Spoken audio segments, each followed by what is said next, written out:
Salam sahabat terkasih di dalam Tuhan. Semoga senantiasa diberi kesehatan dan berkat dari Tuhan kita, Yesus Kristus. Bacaan dari kitab 1 Timotius 2 ayat 8-15, Minggu 14 November 2021. Dalam nama Bapa dan Putra dan Roh Kudus. Amin. Tuhan, saat ini kami hendak mendengarkan firman-Mu. Berilah pengetahuan dan bimbinglah hamba-Mu ini, agar apa yang Engkau firmankan dapat bekerja sesuai kehendak-Mu. Amin. Mengenai sikap orang laki-laki dan perempuan dalam ibadah jemaat. Oleh karena itu, aku ingin supaya di mana-mana orang laki-laki berdoa dengan menadahkan tangan yang suci, tanpa marah dan tanpa perselisihan. Demikian juga hendaknya perempuan. Hendaklah ia berdandan dengan pantas, dengan sopan dan sederhana. Rambutnya jangan berkepang-kepang, jangan memakai emas atau mutiara, ataupun pakaian yang mahal-mahal. Tetapi hendaklah ia berdandan dengan perbuatan baik, seperti yang layak bagi perempuan yang beribadah. Seharusnya lah perempuan berdiam diri dan menerima ajaran dengan patuh. Aku tidak mengizinkan perempuan mengajar dan juga tidak mengizinkannya memerintah laki-laki. Hendaklah ia berdiam diri. Karena Adam yang pertama dijadikan, kemudian barulah Hawa. Lagi pula bukan Adam yang tergoda, melainkan perempuan itulah yang tergoda dan jatuh ke dalam dosa. Tetapi perempuan akan diselamatkan karena melahirkan anak, asal ia bertekun dalam iman dan kasih pengudusan dengan segala kesederhanaan. Demikianlah sabda Tuhan.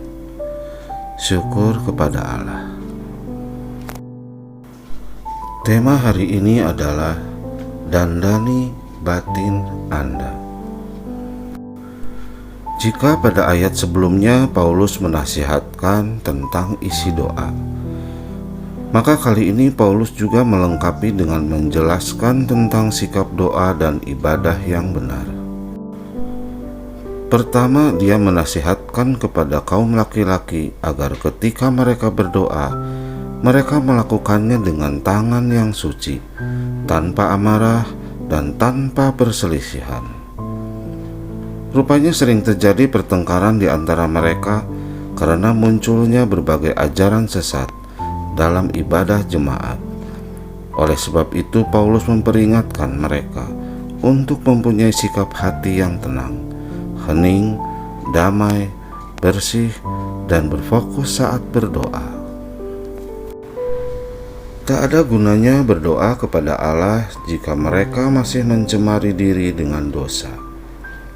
Kesucian hidup sungguh-sungguh sangat diperlukan, supaya doa-doa itu berkenan kepada Allah. Kedua, Paulus juga menasihati kaum perempuan. Perhatian pertama Paulus adalah mengenai dandanan. Yang dimaksudkan di sini bukanlah gaya rambut, perhiasan, pakaian, atau sesuatu yang berkaitan dengan penampilan luar. Yang dimaksud oleh Paulus adalah hendaknya perempuan berdandan dengan kesopanan, kesederhanaan, dan perbuatan baik. Jadi apa yang mempercantik seseorang perempuan bukanlah hal lahiriah, melainkan hal-hal batiniah. Perhatian kedua Paulus adalah mengenai perilaku. Menurut Paulus, ada baiknya perempuan mempunyai sikap penurut dan tidak sok tahu. Sebab pada zaman itu perempuan menerima ajaran kitab suci melalui ayah atau suaminya. Jadi sikap yang benar saat ibadah adalah berdiam diri. Bagaimana dengan kita yang hidup pada zaman sekarang? Apakah sikap kita dalam berdoa beribadah sudah benar? Mungkin banyak di antara kita yang masih belum membereskan hidup dan hati kita belum datang kepada Tuhan. Bahkan kita lebih mementingkan penampilan luar ketika datang beribadah. Kita lupa bahwa Tuhan menghendaki kesucian, kebaikan, dan kepatuhan untuk datang kepadanya. Oleh sebab itu, marilah kita mulai membereskan hati kita, berdandan dengan kebaikan dan kesederhanaan, serta berdiam diri di hadapannya, sehingga ibadah dan doa-doa kita berkenan kepada Tuhan. Demikianlah sabda Tuhan. Terpujilah Kristus. Terima kasih Tuhan atas firman-Mu. Kiranya apa yang Engkau firmankan bisa kami tanam di hati kami masing-masing, dan kuatkanlah kami untuk melakukan apa yang Engkau firmankan. Amin. Terima kasih sahabat terkasih sudah mendengarkan firman Tuhan. Semoga kita diberkati Bapa, Putra, dan Roh Kudus. Amin. Terima kasih juga atas dukungan dan supportnya di channel ini. Jangan lupa like, komen, dan subscribe. Tuhan Yesus memberkati.